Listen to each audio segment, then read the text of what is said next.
welcome to one of the first of many of my E3 predictions videos. So let's get on to my Vita predictions for E3 for 2014. Because this is such an interesting position for the Vita to be right now, let me know in the comments below what you think they're going to announce, because this is sort of a really tricky one, so I think a lot of people are going to have different opinions.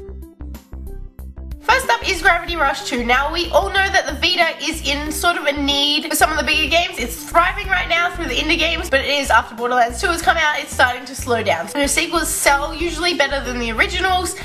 Gravity Rush is a known IP. It is a Vita IP made specifically for that, so they can tailor it. And Gravity Rush, in my opinion, had a lot of interesting mechanics. I thought it was a pretty good game, but there is like some mechanics and stuff that they can tweak to make this even a better game than the first Gravity Rush. As a recognizable art style and the way that the missions were set up worked really well for the Vita.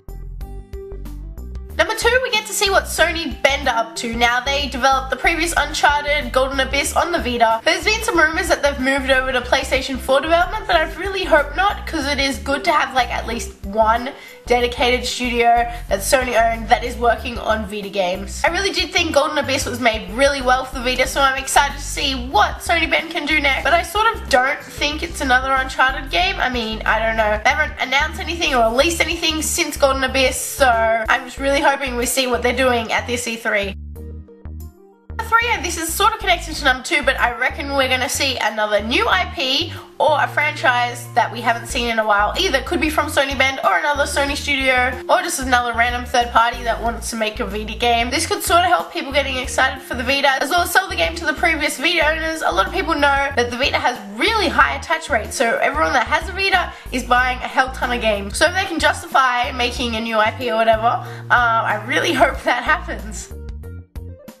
Number 4 is indie games. Now, we've sort of seen Sony change its tune from the start marketing of the Vita as being like a portable PlayStation 3 to now you see ones which are like, hey, it has tons of indie games, it's like an indie game console on the go. And in my opinion, it is probably one of the best ways to play indie games apart from the PC, really. Actually, it's probably one of my favorite parts of the Vita. Some people disagree, I know, but whatever. So Child of Light got announced that it was going to be coming to Vita, so I reckon we're definitely going to see that at E3. We're going to see some more Velocity ×2. I just freaking love Velocity Ultra, so I can't wait to see that. And 1001 Spikes. And there's definitely going to be a lot more announcements of previously announced indie games, either now coming to Vita, or they've been out on PC for a while and developers want to put it on a handheld. May I have fingers crossed that the Banner Saga is coming to the Vita, because I freaking love tactics games, and that was such an excellent game that came out this year, so hey, maybe it will come, who knows. What we do know from interviews and stuff is devs are really happy to have their games coming to the Vita. As I said before, with the high attach rate, you know, they have lower development costs, they can sell and make a lot of profit from the Vita.